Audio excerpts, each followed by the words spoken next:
Hi friends, so இன்னைக்கான வீடியோவில் எதை பற்றி பார்க்க போகிறோன்னா இந்த வெயிட் மிஷின். ஸோ இந்த வெயிட் மிஷின் பார்த்தீங்க அப்படின்னா ஒரு 3D பிரிண்டரில் ஒரு பாக்ஸ் செஞ்சு அந்த பாக்ஸுக்குள்ளே நமக்கு தேவையான காம்பனன்ட்ஸ் எல்லாம் வச்சு ஒரு மிஷின் மாதிரி நம்ம பண்ணியிருக்கோம். இதை பார்த்தீங்க அப்படின்னா NODEMCU, I2C and LCD module அப்புறம் HX711 லோட் செல் சென்சாரை வச்சு யூஸ் பண்ணியிருக்கோம். இப்போ இந்த இது எப்படி ஒர்க் ஆகுது, அது மட்டும் இல்லாமல் இங்கே இருக்க டேட்டா அப்படியே நம்ம வெப்சைட்டுக்கும் அனுப்புகிறோம்.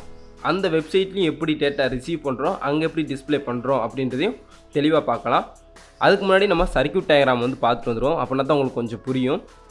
ஸோ சர்க்யூட் டயக்ராமில் NODEMCU, LCD, I2C கனெக்ட் பண்ண LCD, அதுக்கப்புறம் பார்த்தீங்கன்னா லோடு சென்சார் அந்த HX711 அந்த லோடு சென்சார், அந்த சைடில் இருக்கிற 6 பின்னு பார்த்தீங்க அப்படின்னா லோடு செல்லுக்கான பின்னு. ஸோ அந்த லோடு செல்லில் பார்த்தீங்க அப்படின்னா E+, E-, A+, A-ன்ற மாதிரி வரும். ஸோ அதெல்லாம் பார்த்தீங்க அப்படின்னா அந்த பக்கம் கனெக்ட் பண்ணுற மாதிரி இருக்கும். இதெல்லாம் கனெக்ட் பண்ண பின்னாடி இந்த சர்க்யூட் டயக்ராமில் நான் கொடுத்துருக்க மாதிரி பார்த்தீங்க அப்படின்னா SEK T6லையும் D0 பார்த்தீங்க அப்படின்னா T5லையும் கனெக்ட் பண்ணிடுங்க. I2Cயில் எப்படி கனெக்ட் பண்ணணும் உங்களுக்கு தெரியும். SCL பார்த்தீங்கன்னா SCL, STA பார்த்தீங்கன்னா STA, அதுக்கு நேராக பார்த்தீங்க அப்படின்னா அந்த T1 T2வில் கனெக்ட் பண்ணிடுங்க. நெக்ஸ்ட்டு இப்போ இந்த 2 ரூபா காயின் பார்த்தீங்க அப்படின்னா ஒரு 4 கிராம் இருக்கும். இந்த 4 கிராம் காயினை வந்துட்டு மேலே வைப்போம், எவ்வளோ காமிக்குதுன்னு பார்ப்போம். ஆனால் இதை அக்யூரேட்டாக காமிக்குமா அப்படின்னு கேட்டால் கிடையாது. ஒரு சில நேரம் என்ன அக்யூரேட் தான் வரும், ரொம்ப அக்யூரன்சியாக காமிக்கும் அப்படின்றது ரேர் தான். ஒரு சில நேரம் பார்த்தீங்க அப்படின்னா நம்ம பண்ண பாக்ஸு, அந்த பாக்ஸோட வெயிட் எல்லாம் தான் கொலாபரேஷன் பண்ணி கேலிப்ரேஷன் பண்ணி போட்டாலுமே ஒரு சில நேரம் அந்த இன்அக்யூரேட் அப்படின்றது இருக்கத்தான் செய்யுது. சிமிலராக இருக்கும். இப்போ இது 4.07 கிராம், பட் பார்த்தீங்க அப்படின்னா நம்ம காமிக்கிறது தெரிய மாட்டேங்குது, 4.5 வரையே காமிக்குது. ஸோ நமக்கு வந்துட்டு ஒரு 0.4 கிராம் கூட தான் காமிக்குது பாருங்கள், 4.6 வரையே காமிக்குது.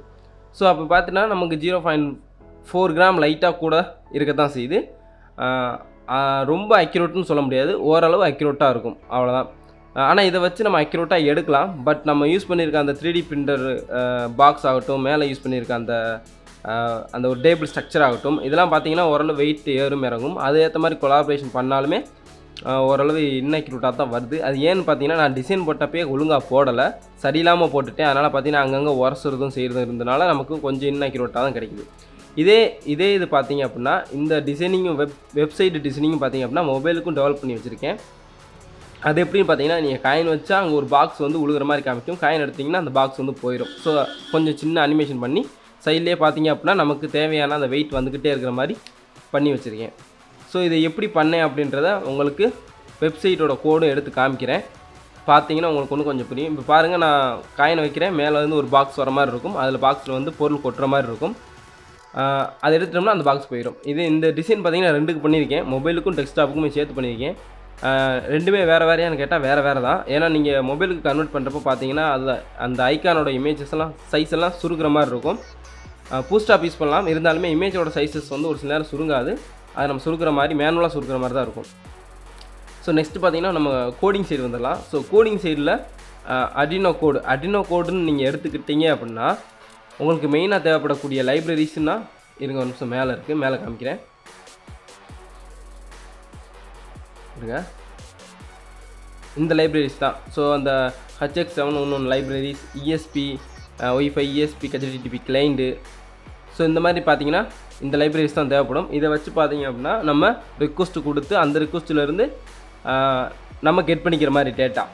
இங்கேருந்து ஒரு ரிக்வஸ்ட் வந்து நம்ம ஐபிக்கு போகும். அந்த ஐபி பார்த்திங்கன்னா நம்மளோட லோக்கல் ஹோஸ்ட் ஐபியாக இருக்கும். அந்த ஐபியில் வெயிட்ன்றதுக்குள்ளே புட் டேட்டா அப்படின்ற அந்த PHPக்குள்ளே வெயிட்டையும் ஸ்டேட்டஸ் ஈக்குவல் டு 1ன்றதையும் நம்ம கொடுக்குறோம். ஸோ இந்த ஸ்டேட்டஸ் ஈக்குவல் டு 1ன்றது என்ன அப்படின்னா ரோவில் அப்டேட் ஆகிக்கிட்டே இருக்கும். ஸோ அந்த அப்டேட் ஆகிக்கிட்டே இருக்கிறதுனால பார்த்தீங்கன்னா நமக்கு அடுத்தடுத்த டேட்டா இன்செர்ட் ஆகாது, அப்டேட் மட்டும்தான் ஆகும்.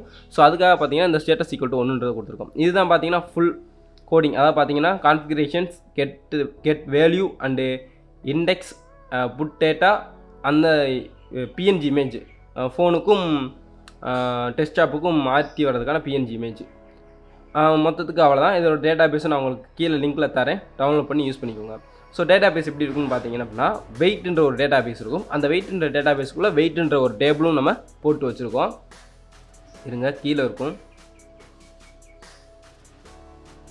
கீழே வெயிட் அப்படின்னு சொல்லிட்டு இருக்கும்.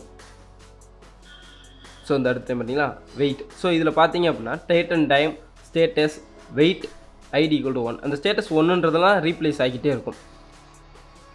இந்த டேப்பில் வந்து இம்போர்ட் பண்ணிக்கோங்க. வெயிட்ன்ற டேட்டாபேஸ் கிரியேட் பண்ணி இந்த டேப்பில் இம்போர்ட் பண்ணி வச்சுக்கோங்க. இம்போர்ட் பண்ணி வச்சுக்கிட்டிங்க அப்படின்னா உங்களுக்கு கரெக்டாக இந்த ஐபியிலேருந்து ரிக்வஸ்ட் போக போக இந்த ஐபியில் ரிசீவ் ஆகிக்கிட்டே இருக்கும். ஸோ உங்களுக்கு ஐபியை வந்து எப்படி கண்டுபிடிக்கணும் லோக்கல் ஹோஸ்ட்ன்றது ஆல்ரெடி தெரிஞ்சிருக்கும். சிஎம்டியில் போய் ஐபி கான்ஃபிகர்னு அடிச்சிங்க அப்படின்னா உங்களோட ஐபி வந்துடும். அந்த ஐபியை ஒரே நெட்வொர்க்கில் இருக்கணும். இப்போ என்னோடய சிஸ்டமும் நான் யூஸ் பண்ண மொபைல் ஃபோனோ இல்லாட்டி இந்த NODEMCU ஒரே நெட்வொர்க்கில் கனெக்ட் ஆகிருந்தால் மட்டும்தான் நமக்கு ஐபியிலேருந்து ஒரு டேட்டா ட்ரான்ஸ்ஃபர் ஆகும் கரெக்டாக. இல்லை அப்படின்னா நீங்கள் வந்துட்டு ஒரு என்ன சொல்கிறது ஒரு டொமைன் வாங்கியோ ஒரு ஹோஸ்டிங் வாங்கியோ பண்ணலாம். பட் அந்தளவு காஸ்ட் இல்லை அப்படின்னா நீங்கள் எக்ஸாம் மட்டும் இன்ஸ்டால் பண்ணி இந்த மாதிரி பண்ணிக்கலாம். ஓகே ஃப்ரெண்ட்ஸ், இந்த வீடியோவில் நிறையா சொல்லியிருப்பேன் நினைக்கிறேன். இதுக்கான கோடிங் சர்க்யூட் டயக்ராம் எல்லாம் டிஸ்கிரிப்ஷனில் இருக்கும். டவுன்லோட் பண்ணி யூஸ் பண்ணிக்கோங்க. ஸோ தேங்க்யூ ஃபார் வாட்சிங் வீடியோ.